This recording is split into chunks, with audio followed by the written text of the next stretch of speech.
fenomena sekarang ini terutama di media sosial, bahkan sudah mulai di majelis-majelis tertentu, termasuk di Malang kabupaten juga sudah mulai adanya omongan-omongan yang menyatakan bahwa Ba'alawi itu palsu, Yahudi, bahkan omongan-omongan lebih dari itu, keturunan Fir'aun lah, apalah macam-macam. Intinya begini, kita ini tidak ngemis-ngemis untuk diakui, ya. Ente orang mau percaya, mau enggak, itu tidak ada masalah. Cuman yang masalahnya adalah provokasinya. Tentang penyataan bahwa Ba'alawi di Indonesia itu palsu sudah dibantah dengan ilmiah. 4 jam ada videonya, live 4 jam di Banten, pertemuan di antara mereka, dan sudah clear sebetulnya sudah ada perjanjian untuk tidak membahas ini lagi, ternyata mereka memunculkan lagi. Coba dibayangkan gini aja lah, dari sejak zaman dahulu para kiai-kiai kita dan para habaib kita ini tidak ada yang gegeran masalah ini. Mbah Khalil Bangkalan, contoh ya, Mbah Khalil Bangkalan, murid-murid beliau ini banyak dari kalangan habaib, banyak, termasuk Habib Abdullah Bangil, Habib Abdullah sama Sangeng, itu muridnya Mbah Khalil Bangkalan. Nah, gurunya Mbah Khalil Bangkalan ada juga habaib, Habib Muhammad bin Hussein Al-Habsyi, ya. Kemudian abahnya pamannya Habib Ali Syabul Maulid, dan ada beberapa habaib yang lain juga menjadi gurunya Mbah Khalil Bangkalan. Kemudian Mbah Hamid Pasuruan, tidak pernah sekalipun beliau mengatakan Ba'alawi palsu, bahkan hubungan dengan Habib Ja'far bin Syekhon As-Segaf luar biasa.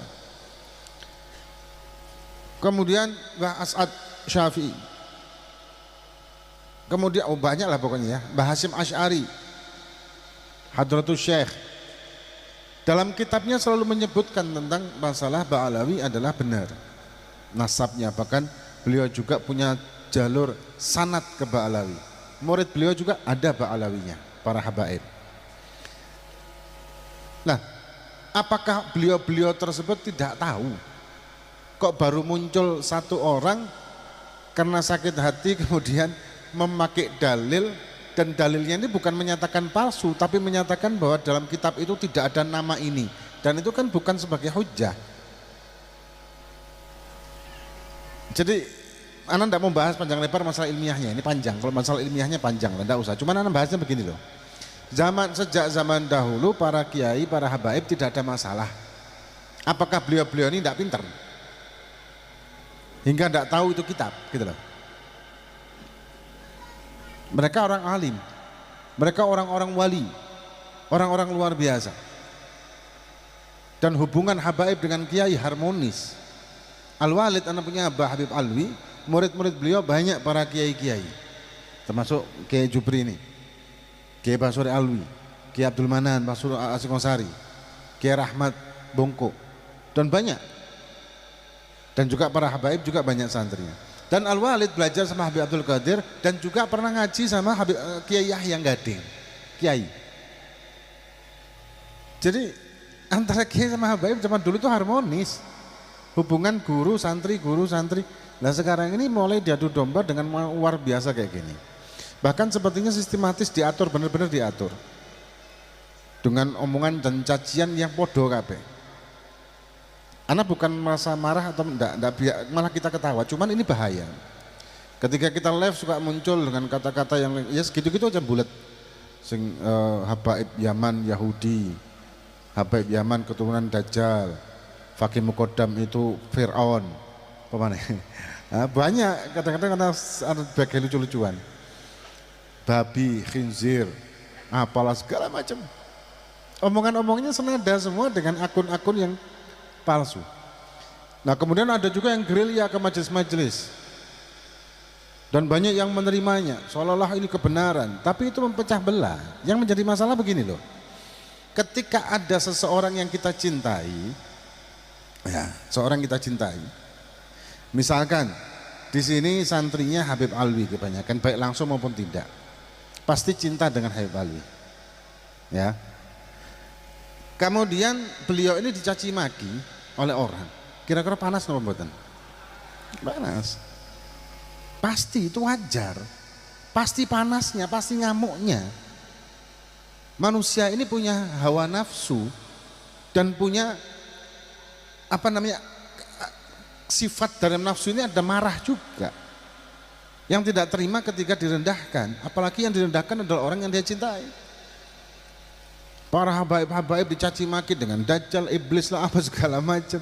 Marahlah pasti masyarakatnya. Terus kemudian ada orang-orang yang diprovokasi mengatakan bahwa ini kita ini harus ditipu lah, inilah segala macam, budak Yaman lah apa segala macam. Akhirnya dua kelompok ini akan berseteru. Bisa terjadi perpecahan. Terus tujuannya apa? Perpecahan, padahal kita ini sejak zaman dahulu para ulama kita ini sudah ingin mempersatukan. Berjuang dengan NKRI untuk mempersatukan dengan sekian banyak suku bangsa dengan sekian banyak suku di Indonesia ini dipersatukan menjadi satu kesatuan. Berkatnya para ulama, kiai dan juga habaib saling membantu, saling menguatkan. Terus mau dipecah belah dengan cara seperti ini. Jadi hati-hatilah menghadapi seperti ini. Dan juga kepada tanpa mengurangi rasa hormat kepada para pemimpin-pemimpin majelis, janganlah undang-undang orang-orang yang bisa memprovokasi. Apa maksudnya? Dan tujuannya apa? Yang lucu lagi begini, anak cerita ya. Ada orang yang mengaku keturunan Wali Songo. Kita percaya 100%. Wali Songo itu dzurriyyah Nabi.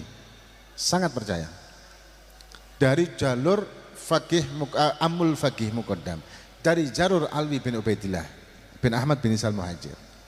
Dari sejak zaman dahulu nasabnya sudah seperti itu secara banyak pendapat. Bahkan di Kesultanan Banten juga nasabnya nyambung ke Ahmad bin Isal Muhajir. Nah, mereka yang sekarang ini menafikan nasab ini, berarti otomatis menafikan Wali Songo juga. Nah, yang lucu orang-orang yang ngundang mengaku sebagai keturunan Wali Songo, tapi dia mengundang orang-orang yang menafikan nasabnya Wali Songo. Nah, tujuannya apa? Kalau tidak adu domba. Tujuannya apa? Kalau tidak membuat masalah, provokasi. Jadi sekali lagi hati-hati. Kami bukan berarti kalau sing ngakui, enggak, sama sekali enggak. Bagi kami ya, nasab ini bukan suatu kebanggaan. Nasab ini adalah suatu beban tanggung jawab, beban moral tanggung jawab. Bukan kebanggaan, aku enggak. Andai kata ada yang membanggakan dan memanfaatkan nasabnya, itu oknum. Ketika ada oknum yang melakukan kesalahan, apakah kita bisa menghukumi semuanya? Kok di pondoknya, Darut Taklim wa Dakwah, semua santrinya ada 80 ya, 70-an, 70 santri ini. Ya, Anam doakan semuanya baik semuanya ya. Pasti ada yang ruwet siji loro. Benar enggak? Hah? Dikongkon A dari B, B dari A. Dikongkon di pondok mencolot pager. Terus ketika antum semuanya ini ketemu arek pondok santri datwa, mungkin pakai seragamnya datwa atau jaketnya datwa ngoten niku, moro gak karuan di warung rokok ngoten niku. Apakah Anda mengatakan bahwa santri datwa itu berarti bejat kabeh? Apa seperti itu? Gara-gara 1-2 orang. Ya moga-moga hidayah kabeh arek iki. Gara-gara 1 atau 2 orang apakah kita menghukumi semuanya? Kan enggak kan? Kalau kita menghukumi gara-gara 1 atau 2 orang kita menghukumi gebiah uyah ibaratnya, maka kita akan menghukumi orang Islam ini kalau sing bener. Kenapa? Di penjara orang Islam kabeh. Berarti Islam ini agama ajaran yang nggak bener.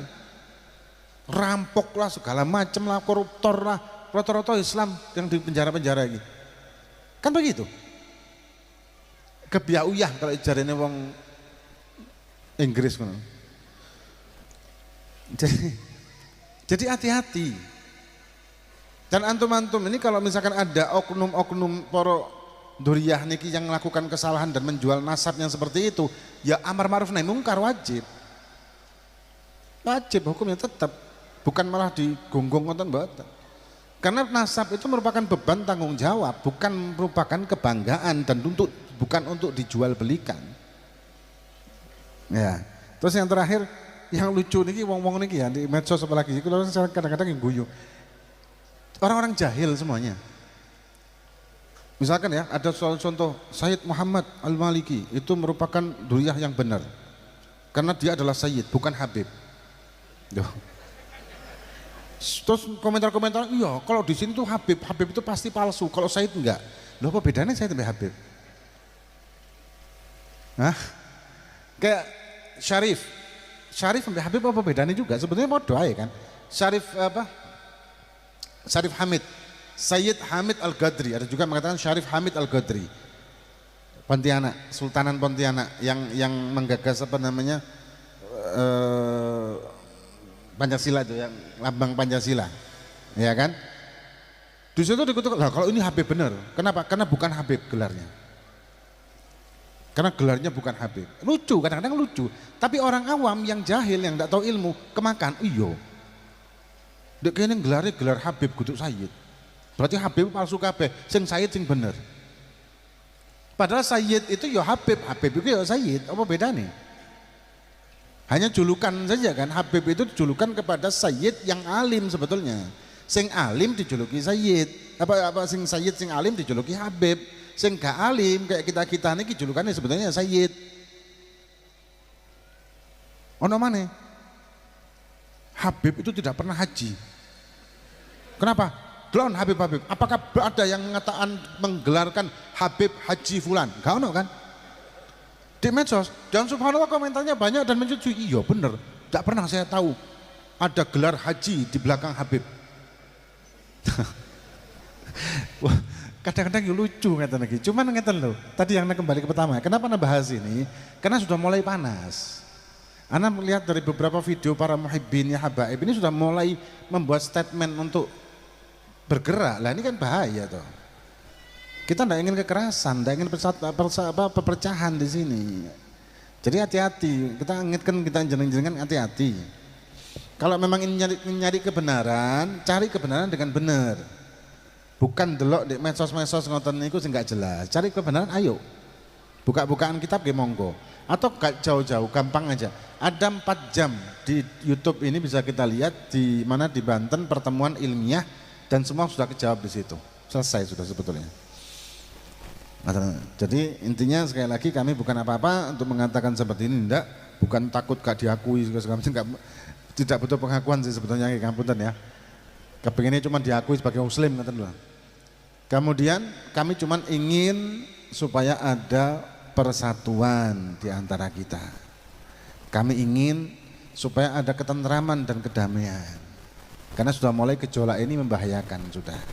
Sudah bukan lagi di ranah online soalnya. Sudah di ranah di luar online dan ini bahaya. Ya memang repot gara-gara nutupi